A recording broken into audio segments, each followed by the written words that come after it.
And welcome, ladies and gentlemen, to the Monastery, the open bar of the internet, the world's greatest shit show, and the place where we, the good brothers and sisters of this most holy of temples, seek enlightenment through the drunkest, craziest, and most batshit ways possible. I am your one and only gaming monk, better known as Mildra, and with me I have a newcomer into the temple, coming to us from DreamPod 9, a name that is very familiar to these hallowed halls. And the man behind the return of Tribe 8, now with Tribes in the Dark, a Forest in the Dark take on Tribe 8, which we'll be getting into. The one and only Will Hutton. Don't bring up mutton around him. How you doing tonight, man? Hey, good. It's good to be here. Mm-hmm. Yeah, minor little correction. I'm actually not part of DreamPod 9, so we're working. Yeah. We've cajoled them into. But the reason I said that was, the Tribe 8 name is in the DreamPod 9 family. Oh yes, for sure. Yeah. But yeah, it turns out if you bug somebody long enough to let you reboot a game, you might be able to convince them to do it. Hey, bullying works.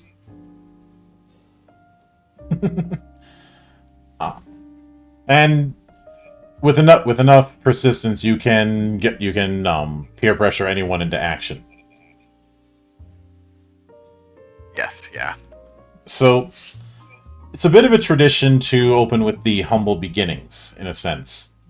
So I'd like you to walk me through your introduction to role-playing games and what made it stick. Well, I was really young, so back in the late 70s and the early 80s, I got exposed to the existence of role-playing games because my dad used to go to a used science fiction fantasy bookshop all the time. I used to go with him, and so I saw the games there because they had them in the shop, and I would bug him to buy one for me, and he wouldn't do it. And then eventually, next door neighbor kid got a basic set for D&D, couldn't make heads or tails of it, and brought it over to me. And so we sat down, we figured it out, we started playing it, running it, and it just kind of stuck from there.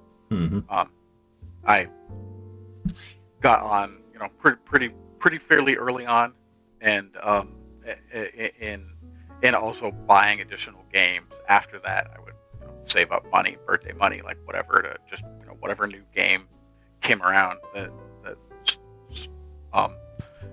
sparked my interest, I would get it. So I branched out pretty quickly into Star Frontiers, Gamma World, and all of the all the old greats. Oh yeah, there's plenty of names you brought up there that I'm far from a stranger to in this monastery. And given the time frame, I'm guessing this was the BX era Red Box. Yes. Right. It usually ends up being either BX or BECME. Yeah. It was BX. the expert set barely came out. Like, no, not soon after we got basic. So Yeah, I think it's Menser technically was the. It was, yeah, I'm almost positive. yeah. If I'm being honest, the different edits kind of run together in my head. They are different. They're the difference between Moldvay and Menser is quite a bit different. Yeah, they are. I wouldn't have known at the time. Yeah, it's more that I ended up studying multiple ones in the same span of time, so it's kind of a blur for me. But given that, I'd like to play a bit of a word association. I'll list off a few names, and you can tell me if this was a game that you had played, experienced, read, run through. You get the idea. Think of it as the nerdiest Rorschach test you'll ever take. You already mentioned Star Frontiers, so I'll skip that one. You already mentioned Gamma World, so I'll skip that one. Those are the easy low-hanging fruits. Metamorphosis Alpha. Yeah, I never got into that one because it was kind of before my time. Mm-hmm.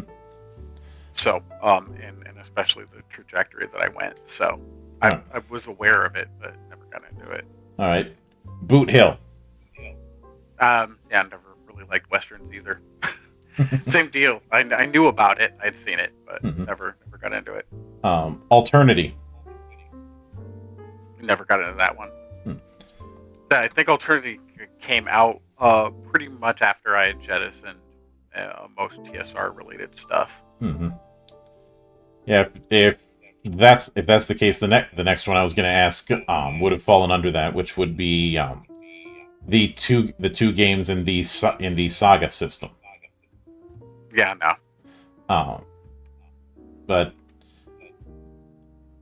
barring that, what about Marvel Phase Rip? Yeah, no, I played that. Mm-hmm. It came out about the same time as Star Frontiers, in the same era. Mm-hmm. Here's the unfortunate one that I kind of have to mention if I'm talking about early TSR. Buck Rogers. Yeah, didn't get that one either. Interestingly, though, I believe it was Buck Rogers that had Mike Pondsmith work on it. I'd have to double check that. I mostly knew of the Buck Rogers RPG through its infamy. When I finally sat down and read it, I thought, it's fine. It might have had a better chance if it was used as a backdoor pilot for bringing Star Frontiers back. Because even though I didn't grow up around that time, my mindset was, who the hell was really going to know who Buck Rogers was in 1986? There was a TV show. Wasn't that TV show in the 70s? Late 70s. Yeah. Yeah, the late 70s. Yeah, it's more of, by the time we get to the mid-80s, Star Wars rules science fiction pretty much everywhere. And Star Trek isn't too far behind. I liken it to when Buckaroo Banzai Across the Eighth Dimension had the misfortune of coming out the same span of time as Indiana Jones and the Last Crusade. So it had no chance. Right, yeah. Same. I diverged for science fiction games. I diverged into Traveller very, very early on. Oh, yeah. We had a couple that lived across the street from us that were, they played role-playing games, and when they moved, they gifted me the black box set, the 3 little books, but it had more than that in it. Oh yeah, yeah. The three books setup. A while back I tried to do a summary of the timeline of Traveller, including all of the years of its system hopping. Post GDW.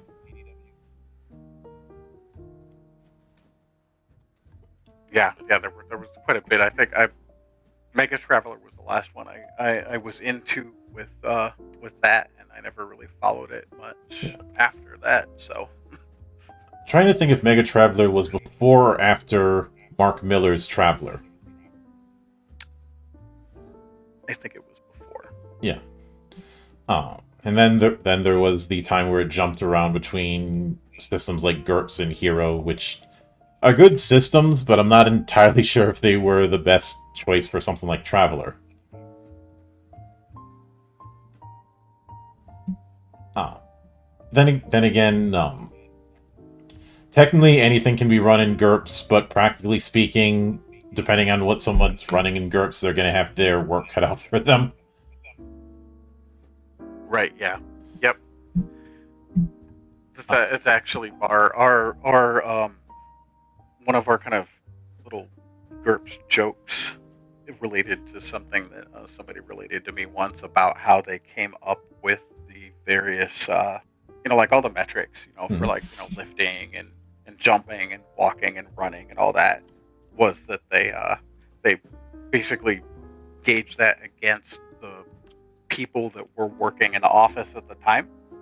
So our joke is that everything in GURPS is a measurement of one Steve Jackson. So if you're not deviating too far from being Steve Jackson, you do great. Mm-hmm. If you deviate too far from that, then yeah, it'll be pretty rough. Yeah. So that brings me to Tribe 8. And well, talk to me about how this project got off the ground. You kind of hinted at it earlier with you joking that you essentially peer pressured DreamPod 9 into letting you do it, but what were the chain of events that led to that? It started way back in 2014. No, well, not exactly, but there was one of the authors from Tribe 8, one of the freelancers who had worked on it, Chris Gunning. Chris Gunning has since then come out with a game called Hammer and Stake, which is about basically Russian revolutionaries fighting against vampires. And he was thinking about doing the same thing, rebooting Tribe 8. And specifically, he was going to try to buy it from DreamPod 9. And that didn't work out. But from him talking to me about it, and because he wanted to know if I would be on board with, helping, like revamp the rules, looking at like maybe like Fate as, as something to use for it instead of Silhouette. It could have put the bug in my brain, and I'd already created multiple like adaptations of Tribe 8 for different games. The bulk of them were various variations on Fate. The first one was way back in probably like 2010 or something like that. It was the Shadow of Yesterday. And so I wound up getting in touch with Chris Zerniak, who I played with in a couple convention games, and Logan Rollins, and we had started doing it, and it just kind of went from there.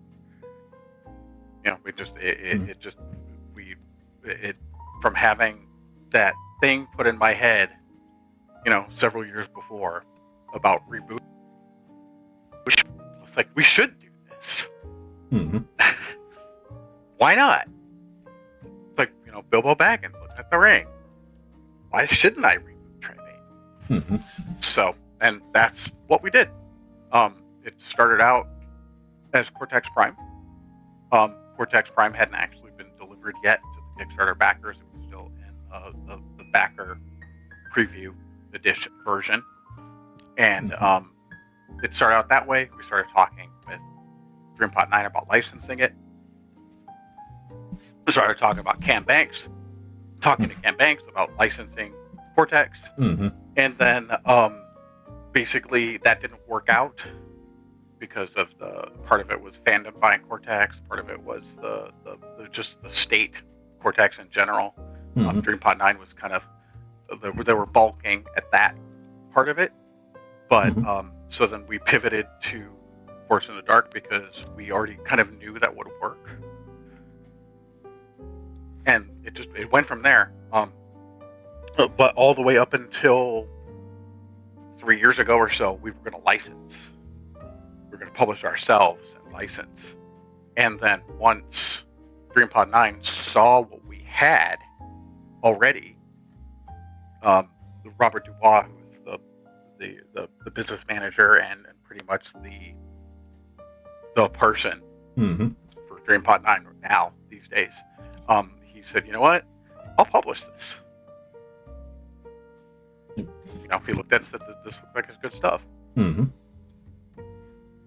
So, I know you mentioned that that it started out with using Cortex Prime, then eventually we have Forged in the Dark. What about Forged in the Dark made you go, this is the system we'll use for this new version of Tribe 8? Part of it is just because both myself and Chris and Logan too really like Forged in the Dark as a foundation for the types of games that, you know, like the we like to play and to run, that has like the faction mechanics and you know, like the downtime mechanics, like that type of thing. And quite a bit of that were things that we thought were missing from the Silhouette version of Tribe 8. Now, granted, here, this is just to be fair, Tribe 8 came out, the Silhouette system was designed before these types of things really existed in role-playing games. You didn't really have anything to gauge it against. They did try to come up with some type of like social mechanics and that type of thing in the second edition, but it was still very much in that mid-90s. You know, I like to say the physics engine. You know, simulation boner is what I've called a lot of those games that came out of the 90s, especially from companies like Fantasy Games Unlimited, and stuff like Phoenix Command, both of which I will note have been my whipping boys for years. I'd say even though Palladium started in the late 80s, it very much came to its own in the 90s and has that same kind of thing, that mindset of we need to try and simulate realism as closely as possible. Yes, yeah. And if I'm being honest, a lot of games that tried that have not aged all that well. Right. Yeah. No. It's something that I started moving away from pretty early on. I mean, Silhouette's a good system. The thing is that it was originally designed for a tactical war game role playing hybrid.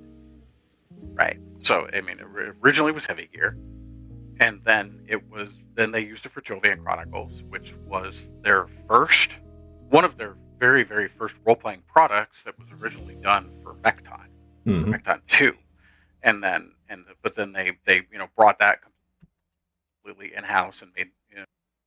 So it was a little bit of a mismatch to us, in terms of the themes and the tone and everything, around the way Tribe 8 was. So we wanted to bring that into the game and to highlight the community building and the faction building and the having those types of mechanics. So that was the big reason for it. You're moving towards what's typically considered a fiction first, even though technically all role-playing games are fiction first, but in terms of it being very, very upfront, again, not being a physics engine, it's a fiction engine. And there was a little bit also of a backwards compatibility thing, and it's something that is pretty obvious probably to most people who have played Silhouette before. Forged in the Dark uses D6s. It's going to use about 4 or 5 per pool. You're rolling and taking the highest. That surface veneer is the same as Silhouette. Which I'd imagine that would make it relatively easy if someone wanted to do some sort of sort of conversion, like bringing some of the stuff that was in the original Tribe 8 books into this? Yes and no. The reality is the simplicity of the conversion of bringing stuff into Forged in the Dark is that other than the player characters themselves, there's nothing to convert because in Forged in the Dark games, NPCs don't have stats. So creatures, armor, weapons, all that kind of stuff, it's all vibes, right? You're going to be bringing it over for what there's good. The adaptation is more. Is more on the basis of what the thing is, like how you represent it in the fiction, than what the mechanical traits were.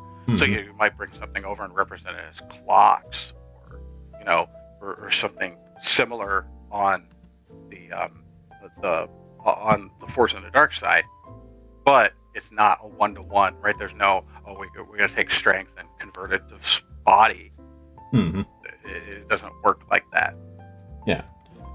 But it's still, it's still a selling point, right? Hey, you know what? You're old. You don't need new dice. Although I know my audience. I know the audience of role-playing games. You don't need to tell them to not get new dice because they're going to do that anyways. That is true. Speaking as the person who went and bought 2 sets of Tales of Zydia dice when they came out with them. I didn't need any new dice, but yeah, Tales of Zydia dice, so I bought them. And I play a fair bit of Shadowrun, so I'm no stranger to having too many D6s. Yeah. Well, when we started playtesting the Cortex Prime version of Tribe 8, I hadn't played a whole lot of Cortex. I had played some, but when we really got into it, and going to be going to conventions and doing some playtesting and stuff like that, I just immediately shelled out for like 148 dice set from like Amazon for like $30. Yeah. I didn't even care if they didn't need to be good or balanced or anything. I think I threw at least a half a dozen of them out just for visible defects, but that wasn't the point. The point is you're chucking a whole bunch of dice that they don't have to be perfectly balanced or non-biased. Yeah. I think I know a friend of mine has one of his games has a mechanic where you have to stack dice on top of each other. Like a Jenga tower. Right, it's like Dreadwood dice. Although I still think Jenga should be considered a form of torturing non-combatants. And anyone who's played a late game of Jenga knows exactly why. But yep, exactly. One of the big things with Forged in the Dark and its predecessor's not the right word, but relative. I guess I'll say it that way. In Powered by the Apocalypse is the use of playbooks instead of a full customizable character creation setup. Was an easier, difficult transition to go from full scratch character creation to this playbook design? Well, and this is actually kind of an interesting question because with the time frame that Tribe 8 came out and the people that were involved with the original writing of the game, and if you look at their trajectories of where they went, with several of them going to White Wolf after working for DreamPod 9, other ones going into video games or going into media. I think eventually almost all of them wound up in video games or some type of media. But anyway, the whole Splat concept is built into Tribe 8. There's 7 tribes. There's 4 outlooks. For the outcast, for the fallen. There were Splat books. They weren't individual, but there were Splat books for each, like for groups of the tribes, right? There was Word of the Pillars, Word of the Dancers, Word of the Fates. They grouped these 7 tribes into kind of, it's kind of like a maiden, mother, crone kind of, categories. And so as a result of that, Surprise, the playbook motherfucker. part Mhm. applies pretty good, right? The difficulty at the time was coming up with how do you slice those, right? Like where do you do that? So the characters are these outcasts from the 7 tribes that fall into one of these 4 outlooks, basically their beliefs on, what should come next. Do you make the playbooks based on the tribes? Do you make the playbooks based on the outlooks? And so that was a lot of teeth gnashing and going back and forth and trying to figure out what the best way to organize that went down. And eventually we settled on them being the fallen versions of the tribals. Mm-hmm. So there's 7 tribes, there's 7 playbooks. Oh yeah. And the justification there is that the characters grew up in these tribes. They were socialized by them. The Fatimas that are their living demigoddesses that rule over the tribe are right there. Mm-hmm. They can, it's not some distant deity, right? They can see them, they can feel them, they know they're there. So it's very, very strong. And even if they get kicked out, and they get banished, and everybody that they know turns their back on them, and the semi-divine demigoddess being, basically rips their part of their essence out of you that they imbued in you when you were born, you still were a tribal. And so that means that it's going to be a very, very big part of you. So the playbook is the fallen version of the tribal. So it was kind of a little rundown on our process for figuring out how we were going to get the playbooks together and how we were going to represent them. Interestingly enough, Blades in the Dark originally the playbooks were put in as part of the playtesting, as part of the playtesters' feedback. And aside from some things that are pre-written on the playbooks, they're not really they're not very limiting. Any playbook and Blades in the Dark can take special abilities from any other playbook. The only things that are really, really hard-coded on the sheets are the items, which can be swapped out if you really want to, and the XP trigger, which you could change if you wanted to. So it kind of as a nod to that, and a nod to the fact that some people obviously your character may not match one of these playbooks exactly. We actually throw a blank playbook in there, which is Blades in the Dark has one too. So there's a blank playbook because if your character goes off the rails and it doesn't match what is pre-written on one of the 7 pre-designed playbooks, grab the blank and write your own stuff in. Yeah, I can get that, and it's always good to have those because there are some concepts, no matter how many archetypes you put in, some concepts are going to fall into the cracks. Yeah, and I mean one of the first games, like regular games that I started running for Tribes in the Dark that wasn't explicitly a playtest, with regular players that were running regularly. Old friend of mine, his character that he came up with, he was looking over the special abilities and the playbooks, and he said, I really want to play this playbook, but none of these special abilities really speak to me, but my concept for my character, I really feel like this special ability from this playbook over here matches it a lot better. I said, okay, swap them around. Get that in there. You got that special ability now. It was the same thing with items, like the playbook items that are listed on the sheets. One of the characters, it didn't really match exactly what the items that they had didn't really match, and so we just swapped it in with something else.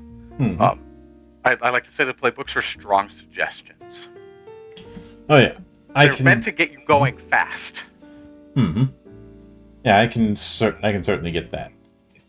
Now, with that in mind, obviously one of the other major pillars with a Force in the Dark game is mixing the more active part of play with the downtime aspect, usually with some sort of... In the original Blaze in the Dark, it was a hideout, but there's been other forms of that. With Tribes in the Dark, do you have an equivalent of this? Yes. There is the cell, the fallen cell, which is something that we didn't make up. It's part of the original Tribe 8. So, the fallen cell it's basically how socially they self-organize into groups that have, common goals, common beliefs. They found family. They could have a leader. They could not. It doesn't matter. But so there is a cell that the players create when they create their characters. It doesn't have all of the same depth that the crew has in Blades in the Dark. There's no claims. There's no turf. We're not having a game about gang wars, right? So it doesn't have any of that. But they do have a set of traits that are associated with the cell, because we don't even have special abilities for the cell like Blades in the Dark has for the crew. But they have a set of traits that are associated with them that has to do with how strong they are in the community. They're like how the quality and amount of their supplies that they have. They're kind of like their spiritual vision, and then their sanctuary, which the sanctuary trait is directly related to basically their hideout, quote unquote. It's not as much of a hideout as it is their base of operations. But you can build that up with upgrades the same way that you can in most Force in the Dark games. So you can get different, not just upgrade like in terms of like things that they're called focuses.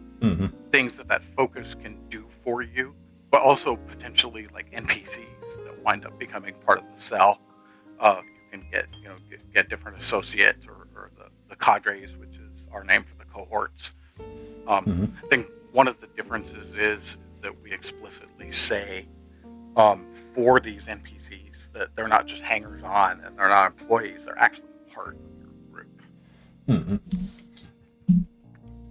Which I can get that. And when you're dealing with a setting that has a very specific chain of events in terms of how it comes to be and its general vibe, some people can find it a bit tricky to figure out a way to implement their own characters, their own stories into it.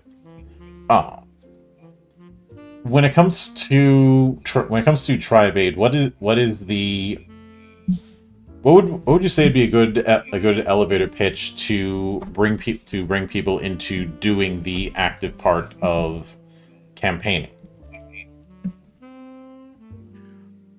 For the game in general is that that it was a supernatural apocalypse where there's scrapyard goddesses that it's like Guillermo del Toro and Clive Barker got together and put a setting together. So the pitch to for people to get going with that is that your characters are outcasts from this tribal society, and you're trying to basically find your way. You're trying to find your identity, find your people's identity, and build up that community. Because the real society, or the main society, doesn't want you anymore.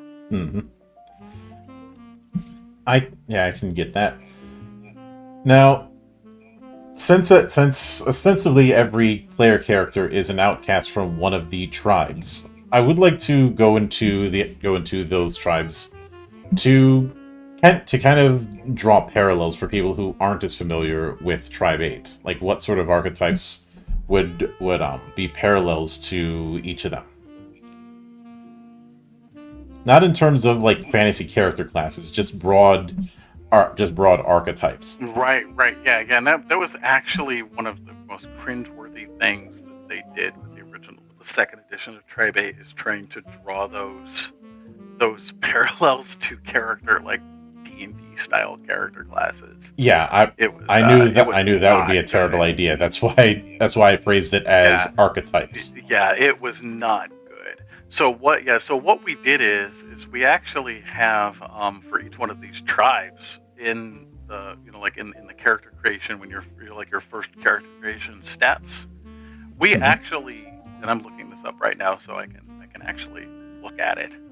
But we broke this down into the, if you want to play, this type of character, right, choose this one. And so to run them down like super quickly, you got the Agnites. The first tribe is the Agnites, and they're all children. So it has to do with this Fatima that leads them, and it, etc. But they're all children. So, we say that Agnites are good at exploring and getting out of and into trouble. So you play Fallen Agnite if you want to have fun and avoid danger easily. Then the next tribe is the Dalians, which are the entertainers, the performers, the merchants, and also the con people. Like as in conning people. Grifters. Tricksters. Yeah. So they're good at deception and trading. And you play a Fallen Dalian if you want to entertain, manipulate, or deceive people.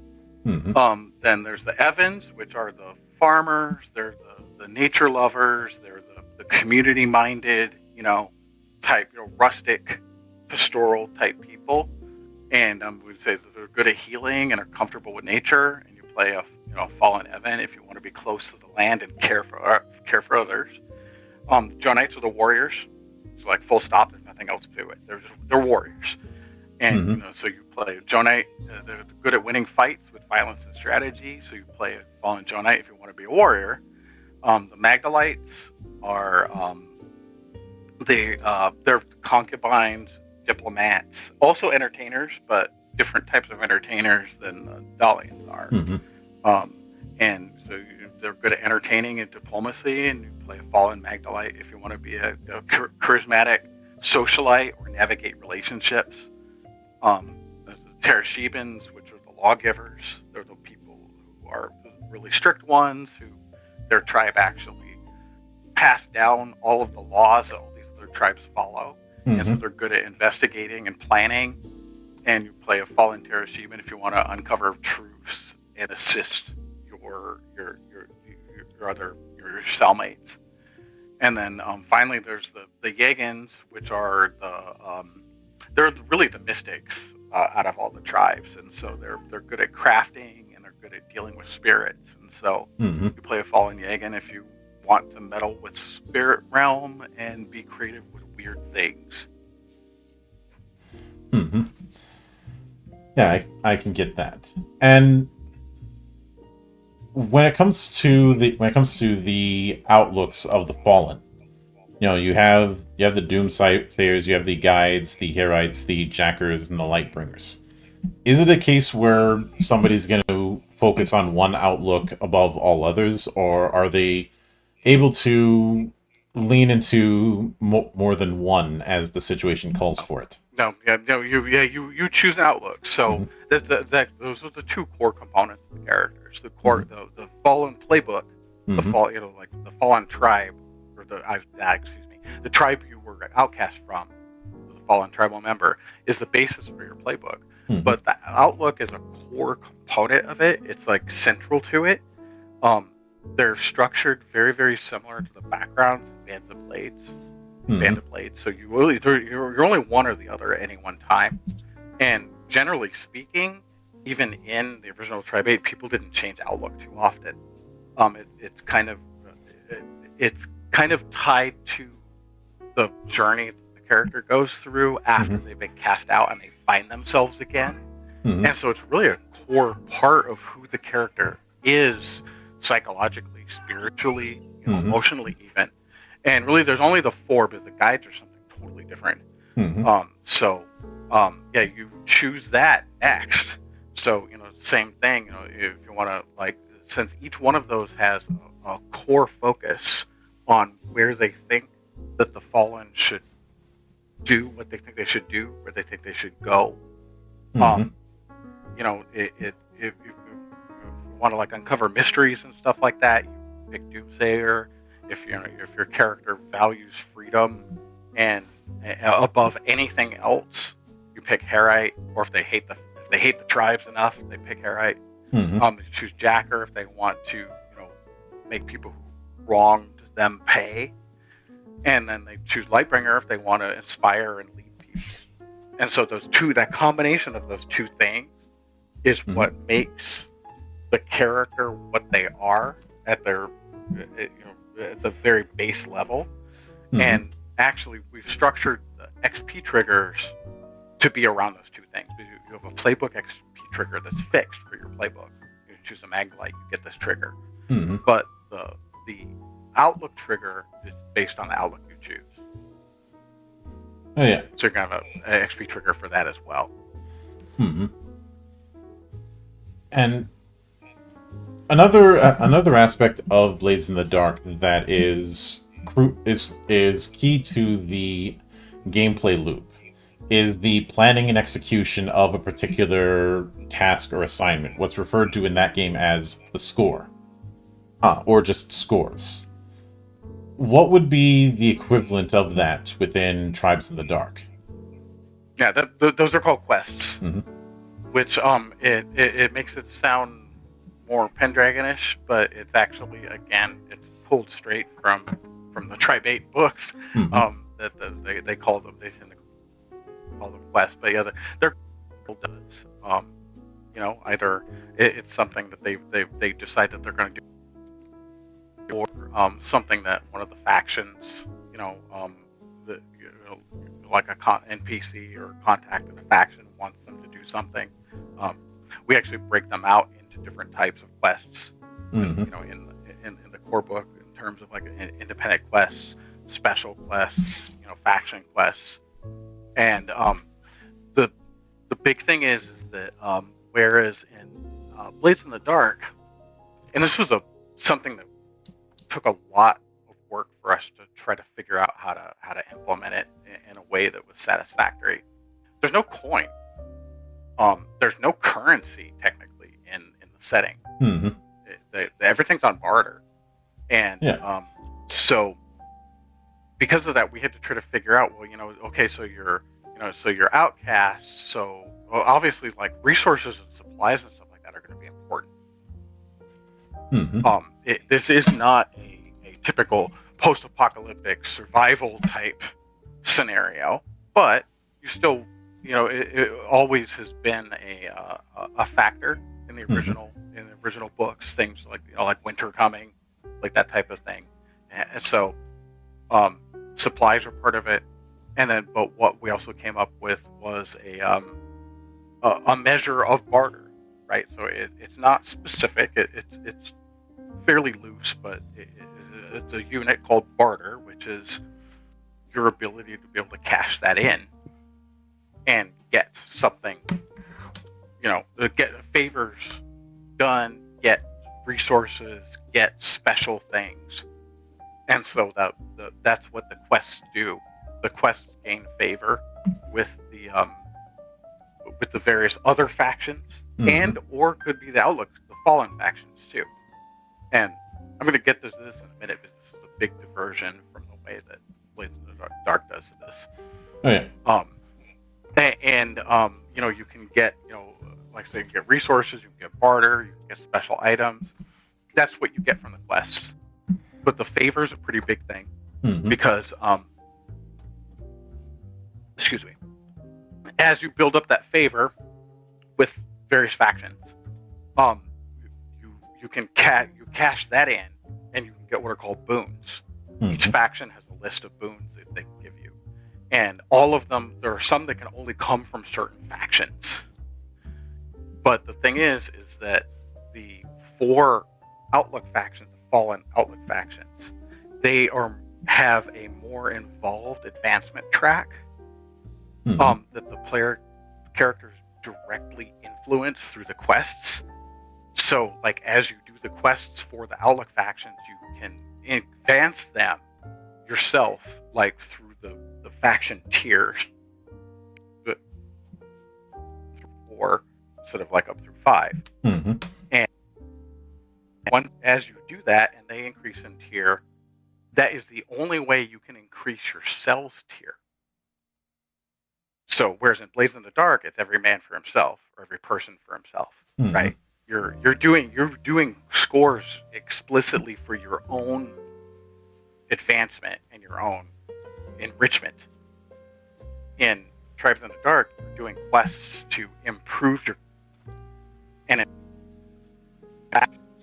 and it goes a little bit further than that. Even cells tier is only equal to that of the lowest faction tier out of the 4 Outlook factions. So you got a cell, and you have, let's just say you got 1 of each, right? You got a Herite, you got a Doomsayer, you got a Jacker, you got a Lightbringer. It doesn't do any good for the obviously the Lightbringer character is going to maybe want to advance the Lightbringers, and that's valid, right? They get advanced the Lightbringer faction, but if the Lightbringer faction gets up to tier 3 and the other ones are still at tier 1, the cell's still at tier 1. Yep. So it can personally enrich the Lightbringer because of the boons that they can get from the Lightbringer faction. That there are some of them that benefit specifically those faction members, like the ability to be able to, like, change, like, their eminences, which is they're kind of like these spheres of influence that each character has. And or get some other bonuses that are specifically like Lightbringer related, but at the same time they're leaving everybody else behind. Oh, yeah. And that whole every person for themselves kind of works in Blades in the Dark because, well, you're a bunch of cutthroats and thieves, so there's that. But it wouldn't work as well in something like Tribe 8, where you are out on your own and you either work together or die alone. Kind of thing. Yes, yeah, and we really wanted to bring that. Well, like I said, in the beginning, it was having that faction and that community building was a big motivator for wanting to include those types of mechanics and to be able to kind of bend the way that Forged in the Dark works with that. There's another related thing to that too, is so Blades in the Dark has vices, which makes sense. In Tribes in the Dark, the vices still kind of make sense. It was a dark, kind of edgy, kind of setting back in the 90s. There's a lot of tattoos and spikes and body piercing and stuff. But it didn't quite fit. We kind of wanted to get away from even that a little bit, and so we went with diversions. And so your diversion is what you do to to kind of keep your sanity, to combination of blow off steam, make sure to cope with things, all these horrible things that are happening around you. And whereas in Blades in the Dark, the vice you're rolling, like, I believe it's like your highest attribute. I don't remember exactly, but you're rolling one of your own, like, dice pools for finding out how that goes when it comes to relieving stress through your vice. In Blades in the Dark, it's actually the dice you roll is actually equal to your cell's community score. That's community focus. You can't, even if your diversion is to be alone, you can't do that without the support of the other people in your community. Oh yeah. So we linked a lot of stuff into not just faction building in a kind of board gamey kind of way. It's actually faction. It's community building, even though they're expressed as factions. Oh yeah. Now, when it comes to synthesis, which on the Kickstarter you describe as dream magic, which immediately makes me think of myth. That's just a bit of brain rot on my part. But how do you maintain the way synthesis works while keeping to the relatively simple setup for a system like Forged in the Dark? It's basically the attune roll, right? So because attune in Blades in the Dark actually has quite a bit of nuance to it, and there's a mechanical bit in the magnitude, because you have to figure out what the magnitude of whatever effect you're trying to do is going to be. So we went that same route where it has the ability for you to drill down into it a little bit and figure out like what type of synthesis effect that you want to have. And to be clear on that, when you say it's dream magic, in the fiction, the characters put themselves into a trance, and they basically go into a lucid dreaming state, and they use their synthesis ability to channel the dream energy, the spirit realm. It's called the River of Dream. Which basically the River of Dream is just, unbounded possibility. It's the interface between the spirit realm and the physical realm, where the energies of the two realms collide with each other. So the character visualizes what they want to bring into the world, and then channels the energy through them and makes it happen. The effects are pretty much all narrative. There's no spell points, there's no range, there's no duration, there's none of that. But you still have to go through at least a very brief little exercise of figuring out what's the magnitude rating of this effect based on am I doing this to myself? Am I trying to do it to a whole room? Do I need it to last for an hour, for a second? How strong is this effect going to be? Am I bringing up a gust of wind that's going to knock people over, or do I just need to blow some papers off of the table? And even then, it's not a matter of adding these up, right? You just look for the most significant factor, and that tells you basically how risky that is for you and what that's going to cost you in terms of stress for doing that effect. But other than that, compared to the original version in Silhouette, it's really lightweight. The original version had a whole big old, they had effect tables, you know what I mean? They had for like the duration and the range and the damage and this and that and the other.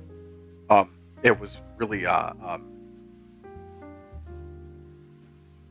what seemed like goosey, kind of. And I always ran it that way, even when I ran it in Silhouette. I never looked at those tables. I just said, that's what you're trying to do. And, but the other part of it is that even though there's a separate synthesis rating that the characters have, that's not one of the action ratings, and that the dice pool that they roll is separate from that, is that it's basically a fortune roll. There's no position or effect like there normally is in a Forged in the Dark game for synthesis specifically. You're just rolling because something's going to happen. It just may not be what you want to happen. Yeah, I can certainly see that. Now, with that in mind, what are you shooting for as far as the page count for the book? It's currently at, not counting the back page that has to be blank, I believe it's at 330 pages. 330 pages. Is that single or two? Actually, no, never mind. I can just look at the page spreads that you have in the Kickstarter. It's 2-column. I don't know why I asked that. Yeah, it's mostly 2-column. It's not a it's not a really innovative layout there. But Oh, you're familiar with the KISS method, are you not? yeah, exactly. Yeah, it's meant to be. But part of that is because and some things are reactions a little bit to the original. The original game was fantastic, right? I really loved it. Mm-hmm. I was 30-ish years old when I got it. If I pull that book out now, it gives me a headache to read it. It is dense. It is dense. It is small text. It's onion skin paper practically. It's super thin paper, and yeah, it's super dense. And so as you might have been able to see from the Kickstarter, from the spreads, it's normal size font, with the appropriate amount of spacing between the lines. So that contributes a little bit to the page count. We are including the playbooks and the reference sheets and the sell sheet and the faction sheets in the book, Mm-hmm. as opposed to some of the what became kind of a semi-standard for Force in the Dark games to make those PDF only and not include them. So that adds a good 20-ish pages to that. So I'd say content-wise, it's 300-ish.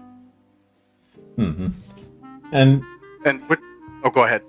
I will note that even with that density, it's not the biggest offender I've had to deal with, because as much as I enjoy the Coda system, that is the first and only book I've ever had that did a 3-column format. And yeah, and the thing is believe it or not, I didn't even realize this until I went to go check on something in the Blades in the Dark book. So it's digest size, right? It's 300 and some odd pages. And ours is 8.5 by 11, so we're not going digest. We're not going digest. You're going A4. But, we're going A4. Blades in the Dark is 8-point text. Mm-hmm. And if you open up the PDF, you can see it. It's 8-point text, so they're pretty dense too. But yet when I looked at some of the newer, larger games that have come out recently, like Cortex Prime, right? Mm-hmm. It's nice. It breathes. You know what I mean? It's not packed in. This is not even taking into consideration their own layout. Their fancy columns and stuff like that. Everything easily readable, and that's what we went with.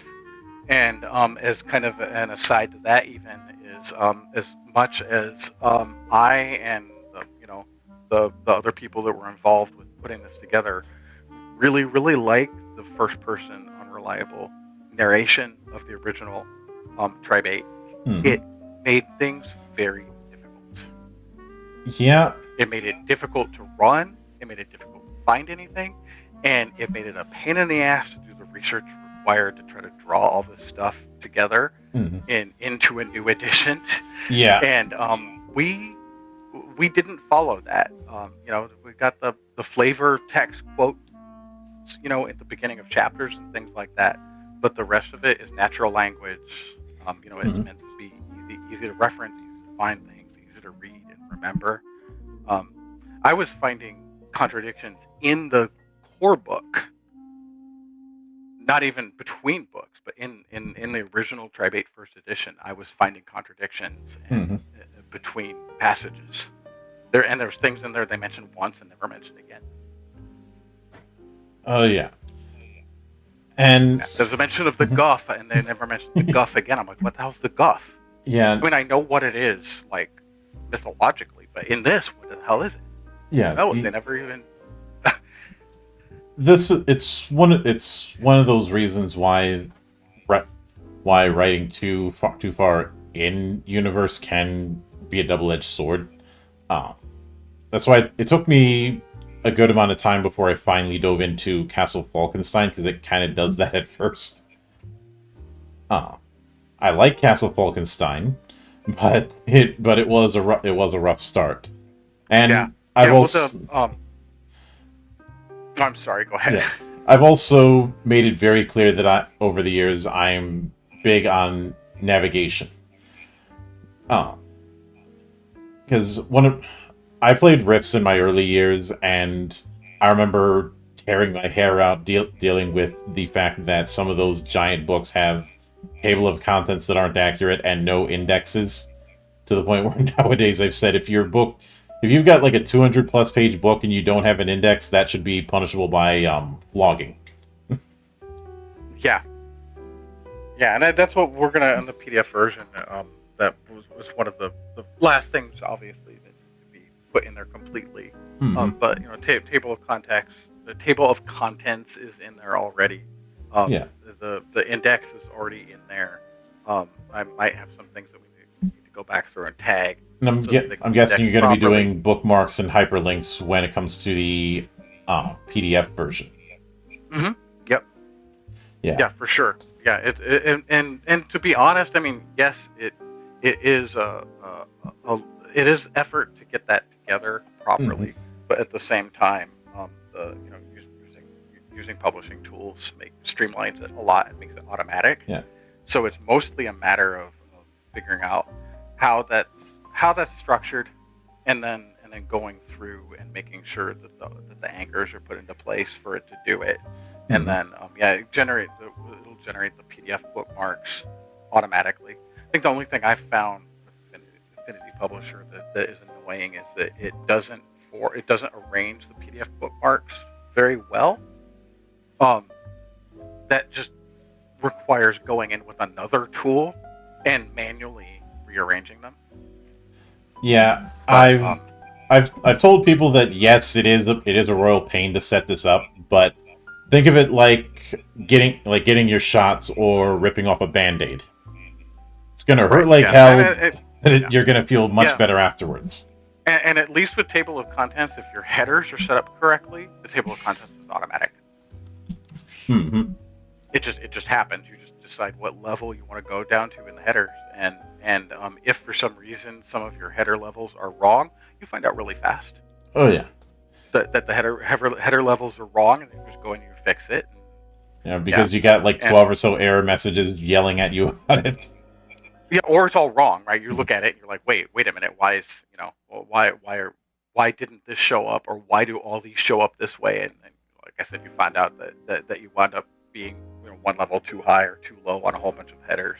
So and that's one of the things that the Kickstarter is basically enabling, right, to be able to go back through with a fine-tooth comb and get those stuff set up. Is the whole thing's written already before we went to Kickstarter.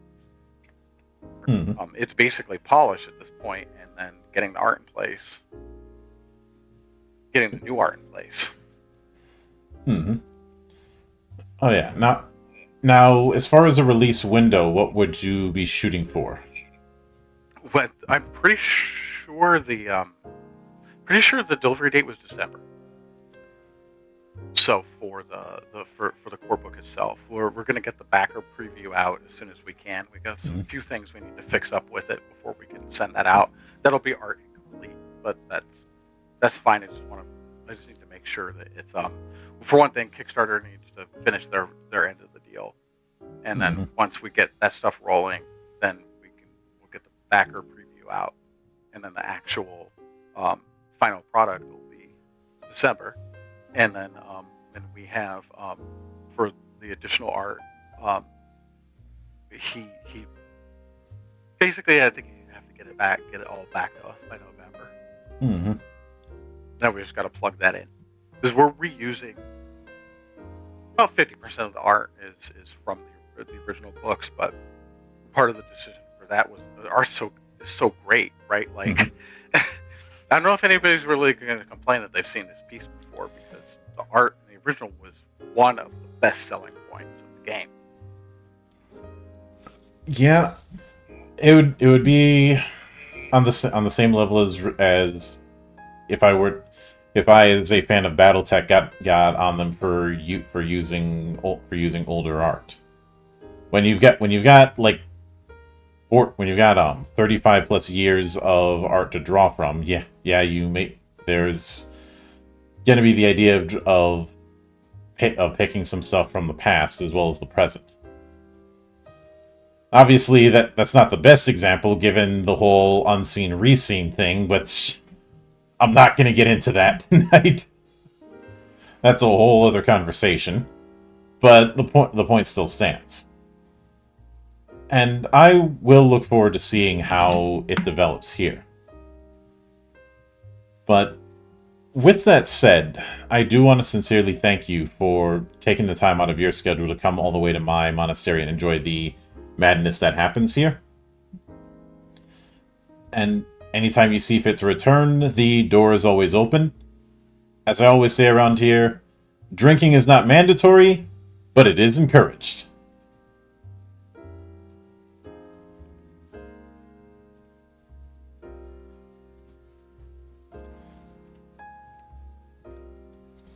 Did I lose you? Or did you have to take care of the dogs? Will? Hold on a moment.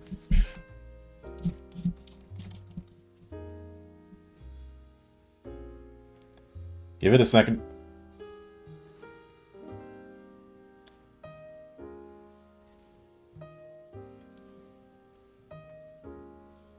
Now I wait for them.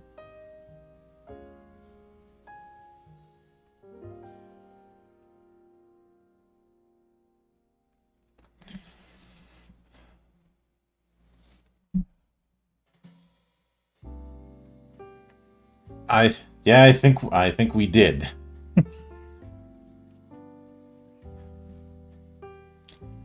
Technology, ladies and gentlemen, it likes to give us the middle finger.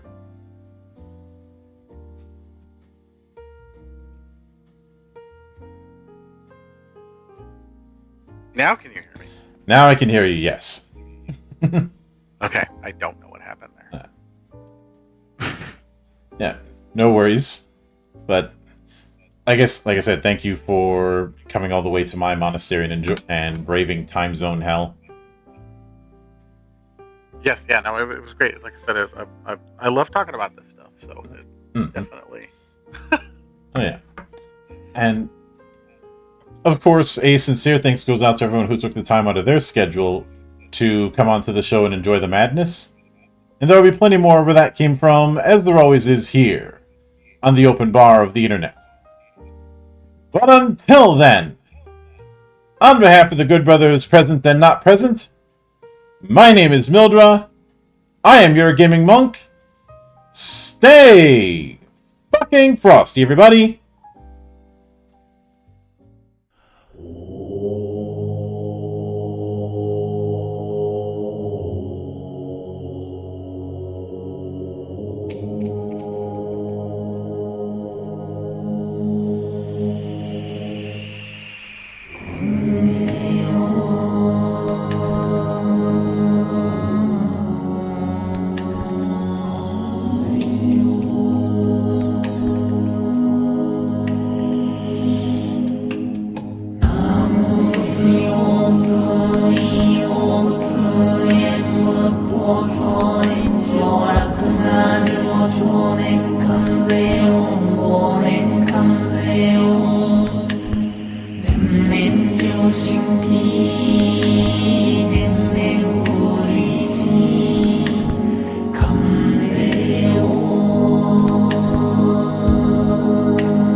Om